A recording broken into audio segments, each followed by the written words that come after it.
મિત્રો, આજે વીબીજી રામજી માટેની પ્રેસ કોન્ફરન્સ આજે બોલાવીને આપની સમક્ષ કેટલા મુદ્દાઓ સ્પષ્ટ કરવા માટે અને આપને જાણકારી આપવા માટેનો પ્રયત્ન કરીએ છીએ. માનનીય પ્રધાનમંત્રી શ્રી નરેન્દ્ર મોદી સાહેબની દીર્ઘદ્રષ્ટિ, એમના લાંબા સમય સુધીના આયોજનો દ્વારા લોકોની સુખાકારી માટેના એમના સફળ પ્રયત્નો અને એના માટેની અનેક યોજનાઓ એમના દ્વારા કરવામાં આવે છે. જ્યારે આપણે કહીએ છીએ કે 2047માં વિકસિત ભારત, આ કલ્પના માનનીય પ્રધાનમંત્રી શ્રી નરેન્દ્ર મોદી સાહેબે આખા દેશ સમક્ષ મૂકી છે અને એના માટે એમણે પ્રધાનમંત્રી આવાસ યોજના કે એક પણ વ્યક્તિ આ દેશની અંદર પોતાના મકાન સિવાયનો નહીં હોવો જોઈએ અને પોતાની છત હોવી જોઈએ, પોતાનું ઘર હોવું જોઈએ. અને કરોડો ઘર બન્યા છે અને બીજા કરોડો ઘર બનાવવા માટેની યોજના કાર્યાન્વિત પણ કરવામાં આવી છે. આયુષ્યમાન ભારત યોજના જે આખા વિશ્વની અંદર સૌથી મોટી યોજના છે. સામાન્ય લોકો જ્યારે બીમાર પડે અને ત્યારે આર્થિક તંગીને કારણે ઘણીવાર જો એ યોગ્ય સારવાર ના કરાવી શકે તો એના મૃત્યુ સુધી એને જવું પડે, ત્યારે એમની જવાબદારી કોઈ પ્રધાનમંત્રી લીધી હોય તો પહેલાં પ્રધાનમંત્રી છે માનનીય પ્રધાનમંત્રી શ્રી નરેન્દ્ર મોદી સાહેબ, કે જેમણે વિશ્વની સૌથી મોટી આ હેલ્થ માટેની યોજના આયુષ્યમાન ભારત યોજના એને અમલમાં મૂકી છે. કોઈ ભૂખું ન સૂઈ જાય એના માટે ગરીબ કલ્યાણ અન્ન યોજના, કે જેની અંદર લગભગ 80 કરોડથી વધુ લોકોને માથા દીઠ 5 કિલો જેટલું અનાજ ફ્રીમાં આપવામાં આવે છે. આ યોજના પણ આખા વિશ્વમાં સૌથી મોટી યોજના છે અને વર્ષોથી માનનીય પ્રધાનમંત્રી મોદી સાહેબ આનો અમલ પણ કરી રહ્યા છે. શૌચાલય નિર્માણ આમ તો અમારા મંત્રાલયની યોજના છે. 12 કરોડ જેટલા આ શૌચાલયો દરેકના ઘરમાં બનાવવામાં આવ્યા છે. એના કારણે લગભગ 60 કરોડ લોકોને જે ખુલ્લામાં શૌચક્રિયા માટે જવાની ટેવ હતી એમાં બદલાવ આવ્યો છે. બહેનોને સૂર્યોદય પહેલાં અને સૂર્યાસ્ત પછી જ શૌચ માટે બહાર જઈ શકતી હતી, એમાંથી એમને મુક્તિ મળી છે. એમના ઘરમાં જ શૌચાલયની વ્યવસ્થા કરવાને કારણે એમને એ અનુકૂળતા થઈ છે.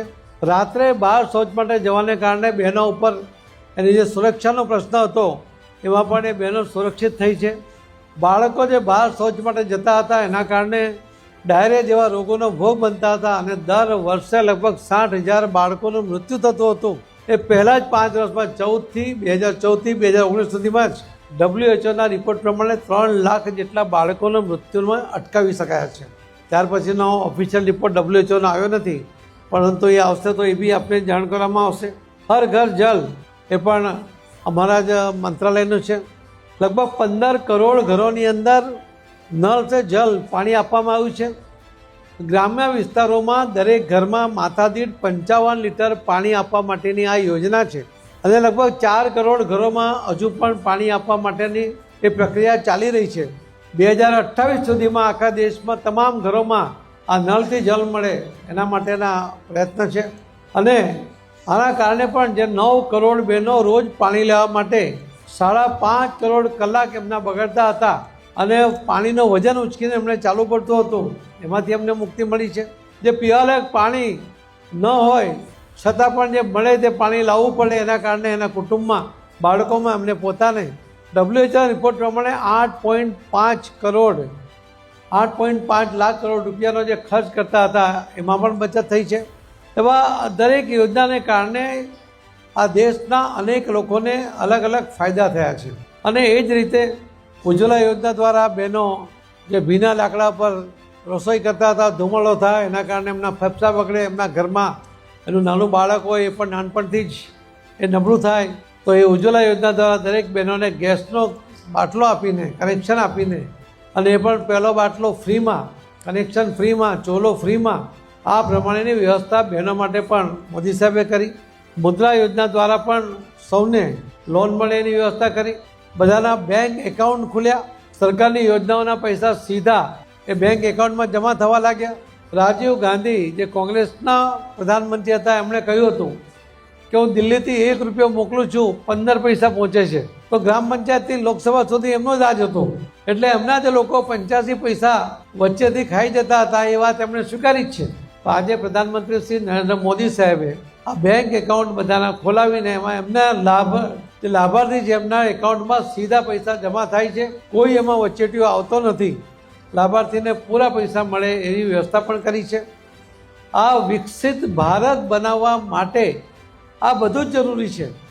ફક્ત વિકસિત ભારત શબ્દ બોલવાથી ભારત વિકસિત થઈ જતું નથી, પરંતુ ભારતમાં રહેનારા લોકોને કયા પ્રકારની સુવિધાઓ મળે છે એના પર વિકસિત ભારતની કલ્પનાને સાકાર કરવા માટે આ બધી યોજનાઓને મોદી સાહેબે જાહેર કરી અને એનો લાભ લોકો સુધી પહોંચાડવામાં સફળ રહ્યા છે. આ પણ વીબી રામજી આ યોજના કોંગ્રેસ કહે છે કે અમારી યોજના હતી. 1980માં બધી જ યોજનાઓને ભેગી કરીને ઇન્દિરા ગાંધીએ રાષ્ટ્રીય જનકલ્યાણ યોજના નામ આપ્યું હતું. ત્યારે પણ એમાં કોઈ જગ્યાએ મહાત્મા ગાંધીજીનું નામ નહોતું. રાજીવ ગાંધીએ એને જવાહરલાલ નહેરુનું નામ આપીને આ યોજનાને આગળ ચલાવી હતી. 2005માં સોનિયા ગાંધી અને મનમોહનસિંહે મહાત્મા ગાંધીજીનું પહેલાં નરેગા નામ આપ્યું હતું, ત્યારે પણ મહાત્મા નહોતું.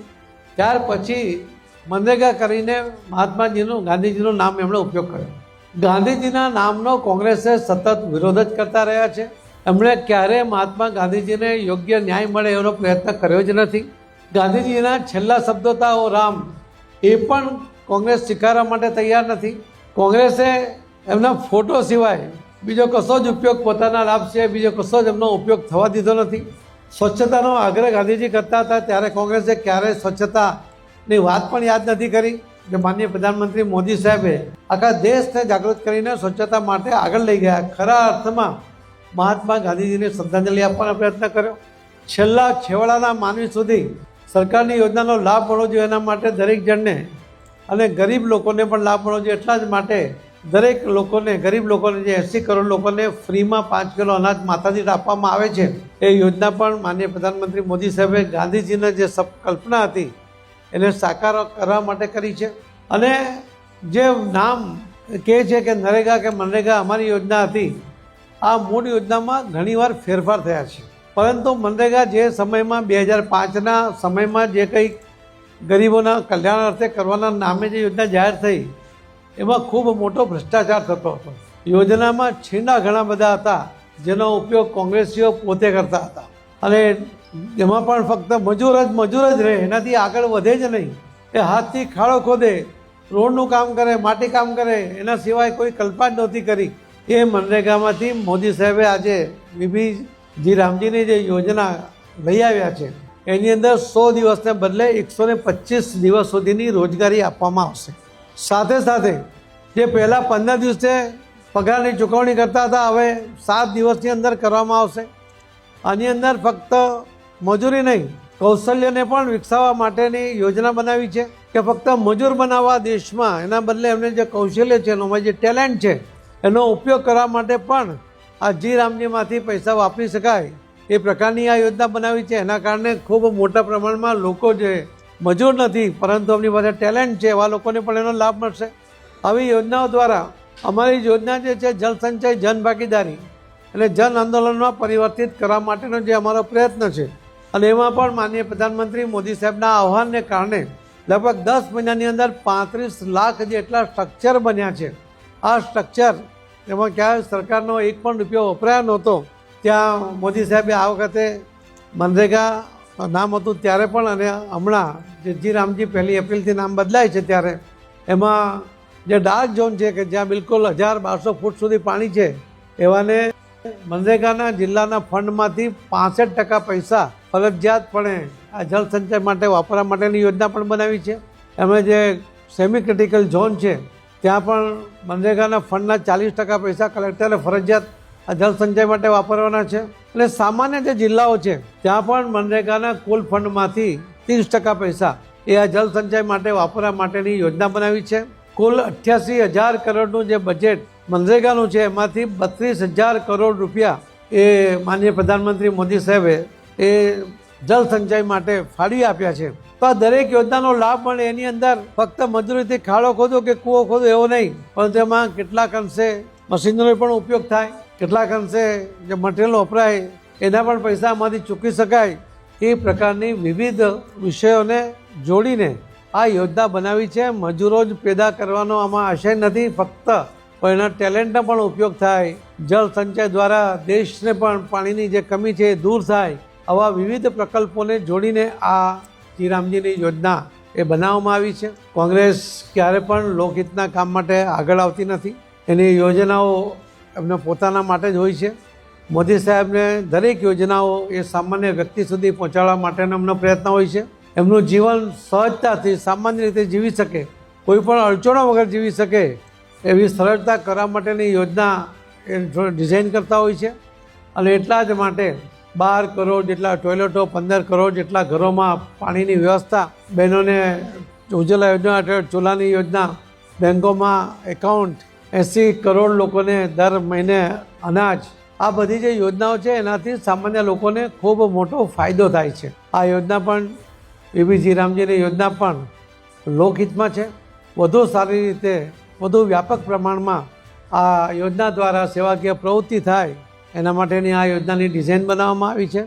અને 1 એપ્રિલથી આ યોજના લાગુ કરીને આ દેશના ખૂબ મોટા પ્રમાણમાં લોકોને એનાથી ફાયદો થાય એના માટેની યોજનાની શરૂઆત કરવામાં આવશે.